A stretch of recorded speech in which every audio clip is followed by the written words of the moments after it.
জাকসু নির্বাচন নিয়ে শিক্ষার্থীদের ভাবনা ও প্রত্যাশা জানাতে জাহাঙ্গীরনগর বিশ্ববিদ্যালয়ে আছেন সহকর্মী হাসান ওয়ালি। সরাসরি যাচ্ছি তার কাছে। ওয়ালি, দীর্ঘ ৩৩ বছর পর অনুষ্ঠিত হতে যাচ্ছে জাহাঙ্গীরনগর বিশ্ববিদ্যালয়ের কেন্দ্রীয় ছাত্র সংসদ, জাকসু ও হল সংসদ নির্বাচন। এরই মধ্যে শিক্ষার্থীরা তাদের মনোনয়ন ফর্ম সংগ্রহ করেছেন। অনেক শিক্ষার্থীদের রাজনৈতিক দল থেকে তাদেরকে প্রার্থিতা ঘোষণা করা হয়েছে, প্যানেল দেওয়া হয়েছে। অনেকে শেষ মুহূর্তের প্রস্তুতি নিচ্ছে, অনেকে স্বতন্ত্রভাবে প্রতিদ্বন্দ্বিতা করার ঘোষণা দিয়েছেন। সব মিলিয়ে জাহাঙ্গীরনগর বিশ্ববিদ্যালয় জুড়ে এখন উৎসবের আমেজ। সেসব নিয়ে আমরা কথা বলতে চাই, জাকসু নিয়ে শিক্ষার্থীদের ভাবনা জানতে চাই। আমার সঙ্গে রয়েছে জাহাঙ্গীরনগর বিশ্ববিদ্যালয়ের 4 জন শিক্ষার্থী। আর শুরুতেই আপনার কাছে আসতে চাই, আমরা ধারণা করি যে দীর্ঘদিন পরে যেহেতু ছাত্র সংসদ নির্বাচন হচ্ছে, শিক্ষার্থীদের মধ্যে এক ধরনের উৎসাহ উদ্দীপনা রয়েছে। আপনি আপনার বন্ধু সহপাঠীদের মধ্যে আসলে সেই উদ্দীপনার জায়গাটা কীরকম? আমি তারেক মাহমুদ, আমি পড়াশোনা করছি পাবলিক হেলথ অ্যান্ড ইনফরমেটিক্স ডিপার্টমেন্টে। আসলে ক্যাম্পাসে বর্তমান পরিস্থিতি যেটা দেখছি জাকসু করার পরে, এটা অনেক চড়াই উতরে পার হয়ে কিন্তু জাকসু নির্বাচনের যে বর্তমান তফসিল বা নির্বাচন হবে এই একটা পরিস্থিতিতে আসছে। আপনি যদি আমাদের বটতলায় যে দেখেন, এখন বর্তমানে যে পরিমাণ মানুষ বটতলায়, সবার কথাই হচ্ছে শুধু জাকসু নিয়ে। মানে সবার মধ্যে যে আনন্দ উৎসব মুখর যে পরিস্থিতি, একজন আরেকজনের সাথে যোগাযোগ করা, কমিউনিকেশন করা, এই জিনিসগুলো কিন্তু আমরা দেখছি। প্রার্থীরা বিভিন্ন জায়গায় যাচ্ছে, কথা বলছে, দোয়া চাইছে, সবার মধ্যে মানে একটা আমেজ, ক্যাম্পাসে যে নতুন একটা কিছু হচ্ছে এই আমেজটা কিন্তু দেখা যাচ্ছে। দীর্ঘদিন পরে যেহেতু জাকসু হচ্ছে, তাদের মধ্যে এক ধরনের আমেজ রয়েছে। আমার বামে রয়েছেন একজন নারী শিক্ষার্থী।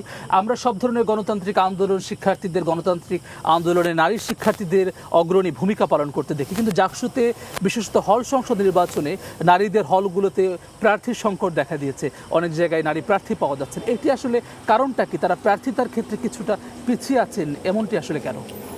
আচ্ছা, আমি হচ্ছে সামিহা, পড়াশোনা করছি আন্তর্জাতিক সম্পর্ক বিভাগ ডিপার্টমেন্টে। আমার কাছে যে জিনিসটা সবচেয়ে বড় মনে হয় যে জাহাঙ্গীরনগর বিশ্ববিদ্যালয়, আপনি জেনে থাকবেন যে একটা প্রগতিশীল ক্যাম্পাস। স্টিল হচ্ছে এখানে বিভিন্ন ধরনের ব্যারিয়ার্স কাজ করতেছে। প্রথমত পারিবারিক, বাংলাদেশের যে সোশিও কালচারাল একটা বিষয় আছে, সো এখানে পারিবারিকভাবে একটা ব্যারিয়ার্স কাজ করতেছে। সেটির বাইরে বিশ্ববিদ্যালয় কেন্দ্রিক কি কোনো ধরনের জটিলতা আছে কিনা বা আপনাদের? এবং সেক্ষেত্রে দেখা যাচ্ছে যে মেয়েরা সাধারণত হচ্ছে সাইবার বুলিংয়ের বিভিন্ন ধরনের শিকার হচ্ছে। সেখানে জঘন্যভাবে তাদেরকে বাজে কমেন্টস করা হচ্ছে। এবং সেই সাথে আরেকটা বিষয় হচ্ছে, পুরুষরা যেমন মাঠ পর্যায়ে যে কাজ করতে পারে, মেয়েরা আসলে এরকম মাঠ পর্যায়ে যে কাজ করতে পারে না। সো এই ব্যারিয়ার্সগুলো আসলে মেয়েদেরকে সামনে এগিয়ে যেতে বাধা দিচ্ছে আমার কাছে মনে হয়। পিছিয়ে রয়েছে যেমনটা আসলে বলছিলেন আপনার একজন বন্ধু বা আপনার সহযোদ্ধা বা সহপাঠী, যে আসলে এই যে সাইবার বুলিং এর কারণে আসলে অনেক ক্ষেত্রে নারী প্রার্থীরা পিছিয়ে রয়েছেন। যে এই প্রার্থীতে যে ইশতেহারগুলো তারা আসলে ঘোষণা করবেন, সেইখানে আপনি প্রত্যাশা করেন আসলে কিরকম, যে নারী বান্ধব ক্যাম্পাস গড়তে কি ধরনের প্রত্যাশা আপনার রয়েছে? আমি লামিয়া ইসলাম, পড়াশোনা করছি ইতিহাস বিভাগে। যেমনটা আমার পূর্ববর্তী বক্তা বলে গিয়েছেন যে আসলে সাইবার হ্যারাস বা বুলিং এগুলো যেগুলো বেশি বাড়ছে, কারণে নারী প্রার্থীদের আসলে অংশগ্রহণটা কমছে। এক্ষেত্রে আমরা যদি দেখি যে আসলে আমাদের নারী বান্ধব পরিবেশ তৈরি করার জন্য কাউন্সিলিংটা সবথেকে বেশি দরকার। এই কাউন্সিলিংয়ের জায়গাটা আমাদের ক্যাম্পাসে এখনও অবধি সেভাবে বিল্ড আপ হয়, সেই জিনিসটা দরকার। দ্বিতীয়ত, আমাদের নারীদের ক্ষেত্রে মেনস্ট্রুয়াল হেলথ, এছাড়াও নারীদের ক্ষেত্রে বিভিন্ন ট্রান্সপোর্টেশন যে সিস্টেমগুলো, এই সিস্টেমগুলোকে আশা করি একটু বেটার করা যায়। এবং তার থেকে বড় কথা, আমাদের মেডিকেল সেন্টারে আসলে রাতের বেলায় কোনো ফিমেল ডক্টর থাকে না, যার কারণে অনেক মেয়ে আসলে খুব আনকমফোর্টেবল ফিল করে। রাতের বেলায় যখন খুব অসুস্থতা হয় বা বিভিন্ন কারণে অসুস্থতায় পড়ে, তখন আসলে কোনো ডক্টরের কনসালটেশনে তারা যেতে পারে না, তাদেরকে হয় বাইরে এনাম মেডিকেল বা বিভিন্ন মেডিকেলে যেতে হয়। এটা আসলে একটা নারীর জন্য খুব হ্যাসেল হয়ে যায়। তাই মনে করি একটা শিক্ষার্থী বান্ধব পরিবেশ হিসেবে যদি ইশতেহার আনতে চাই, প্রথমত কাউন্সিলেশন দরকার, তারপর মেনস্ট্রুয়াল হেলথের বিষয়টিকে অবশ্যই গুরুত্ব দেওয়া দরকার, এটার উপর সচেতনতা বৃদ্ধি করা দরকার, এবং সর্বশেষ হচ্ছে মেডিকেল সেন্টারে একজন নারী সার্বক্ষণিক যাতে করে চিকিৎসক থাকেন সেটি চান। যে অনেক ধরনের প্রার্থী আমরা দেখছি, বিশেষ করে কেন্দ্রীয় সংসদে 25 জন যে প্রার্থী পদ রয়েছে, তার বিপরীতে আপনি আসলে প্রার্থী বাছাইয়ের ক্ষেত্রে কোন কোন বিষয়কে আসলে অগ্রাধিকার দিবেন? আসলে জুলাই বিপ্লবের পরবর্তীতে আমার কাছে মনে হয় যে যেই ধরনের পরিবর্তনের মধ্যে দিয়ে আমাদের দেশ যাচ্ছে, বা যে ধরনের পরিবর্তনটা আমরা বিশ্ববিদ্যালয় থেকে আশা করছি, ওই জায়গায় আমার কাছে মনে হয় দলভিত্তিক যে ভোট, এই ভোটটার দিকে আমার কাছে মনে হয় বিশ্ববিদ্যালয়ের ছাত্ররা খুব বেশি গুরুত্ব আরোপ করবে না। বরং তাদের কাছে আসলে একজন প্রার্থী, যেমন এখানে যারা ভিপি বা জিএস পদে নির্বাচন করবে, তারা কিন্তু ক্যাম্পাসের একদম পরিচিত মুখ। ওই মানুষগুলো আসলে কেমন ক্যাপেবল, তাদের আসলে সাংগঠনিক দক্ষতা কেমন, ক্যাম্পাসের আসলে প্রবলেমগুলোকে তারা কীভাবে আইডেন্টিফাই করবে, তাদের আসলে অনেস্টি জায়গাটা আসলে কেমন, এই জিনিসগুলো আসলে আমার কাছে মনে হয় অনেক বেশি গুরুত্বপূর্ণ ভূমিকা পালন করবে। এছাড়াও শুধুমাত্র তো আসলে অনেকগুলো নির্বাচনী ইশতেহার দিয়ে দিলাম, আমি সেগুলো পূর্ণ করতে পারবো না, এই জিনিসটাও কিন্তু গুরুত্বপূর্ণ। এর আগে কিরকম ভূমিকা রেখেছে সেগুলো তারা আপনি অগ্রাধিকার দিবেন সেরকমই বলছেন। যে আমরা বিগত 16-17 বছর দেখেছি যে ছাত্র রাজনীতির এককেন্দ্রিকতা, সেটিকে কেন্দ্র করে 5 আগস্টের পরে শিক্ষার্থীদের মধ্যে এক ধরনের বিরূপ প্রতিক্রিয়া দেখা গেছে বিভিন্ন ক্যাম্পাসে ছাত্র রাজনীতিকে কেন্দ্র করে।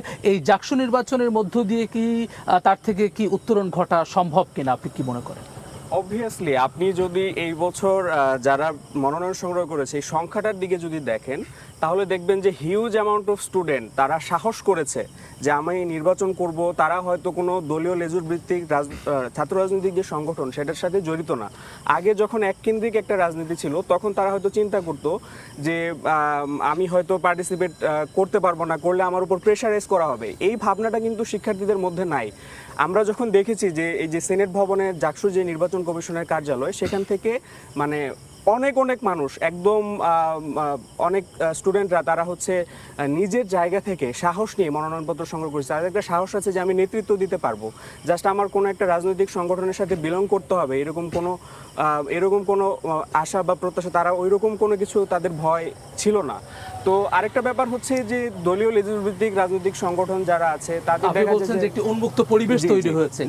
আমরা বিশ্ববিদ্যালয় বলতে আসলে যেরকম বুঝি যে একটি গবেষণাধর্মী বিশ্ববিদ্যালয় হবে, সেই জায়গায় কি জাকসু নির্বাচনের মধ্য দিয়ে যে ছাত্র প্রতিনিধি আসবে তারা কি ভূমিকা রাখতে পারবেন কিনা কার্যকর করতে? আচ্ছা, আপনি যদি দেখেন বিশ্ববিদ্যালয়ের মৌলিক কাজ হচ্ছে শিক্ষা এবং গবেষণা নিয়ে কাজ করা, এবং আমাদের জাহাঙ্গীরনগরে বিভিন্ন সমস্যা আছে। আপনি যদি ওয়াজেদ মিয়ার কথা চিন্তা করেন, এখানে আমরা ভালো মতো অ্যাক্সেস পাই না।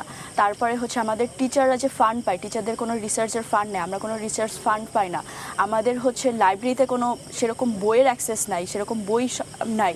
তো আমাদের হচ্ছে রিসার্চ এবং শিক্ষাক্ষেত্রে খুবই বাজেভাবে একটা সমস্যা রয়েছে।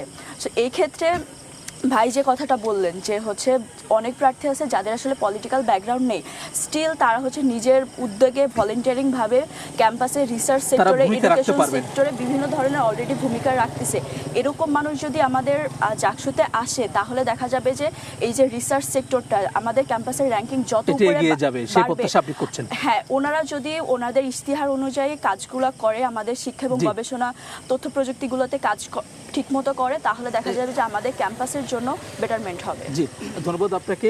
আমরা দেখলাম যে বিশ্ববিদ্যালয় প্রশাসন, আমরা দেখেছি যে সেনাবাহিনী এবং বিজিবি থাকবে, আপনাদের ভোট যাতে করে আসলে সুষ্ঠুভাবে সেরকম সিদ্ধান্ত নিচ্ছে। আপনি আসলে কিভাবে দেখছেন বিষয়টি? আসলে যদি এই জিনিসটা চিন্তা করি, আমরা যদি একদম জাকসু পাস হিস্ট্রিতে যাই, 33 বছর আগে বিভিন্ন সংঘাতের কারণে আর কি জাকসুর বানচাল করে দেওয়া হয়েছিল। তো এখন এই জিনিসটা যদি চিন্তা করি, নিরাপত্তার বাইরে যদি চিন্তা করি, তাহলে আমি মনে করি এই জিনিসটা আপনি সাধুবাদ জানাচ্ছেন। সাধুবাদ জানাচ্ছি। অবশ্যই আমি মনে করি একজন বিশ্ববিদ্যালয়ের শিক্ষার্থী হিসাবে প্রশাসনের একটা প্রশাসনিক সবলতা থাকাটা সবচেয়ে বেশি গুরুত্বপূর্ণ। সেখানে যদি সেনাবাহিনী মোতায়েন করা হয়, সেটাকে আমি অবশ্যই ভালোভাবে। জি, ধন্যবাদ। সবশেষ প্রশ্ন আপনার কাছে জানতে চাই, যারা প্রার্থী হচ্ছেন তাদের উদ্দেশ্যে আসলে আপনি কি বার্তা দিতে চান, যদি ছোট করে একটু বলেন। আমার কাছে মনে হয় যে যারাই প্রার্থী হচ্ছেন তারা আসলে প্রতিদ্বন্দ্বী না, কারণ আমরা সবাই আসলে বিশ্ববিদ্যালয়ের উন্নয়নের জন্য কাজ করব।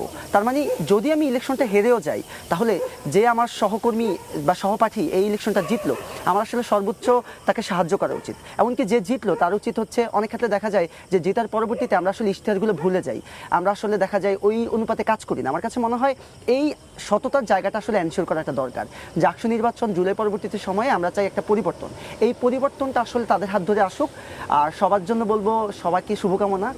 আর যে পজিশন থেকে নির্বাচন করছেন, অবশ্যই নিজেদের ইশতেহারগুলো ভালো মতো দিবেন, এবং হচ্ছে নির্বাচনটা যাতে সুষ্ঠু হয়, বিভিন্ন দলীয় ভিত্তিক যাতে কোনো ঝামেলা না হয়। যারা স্বতন্ত্র নির্বাচন করছেন তারাও এই জিনিসগুলো সবাই খেয়াল রাখবেন, এটাই বলবো।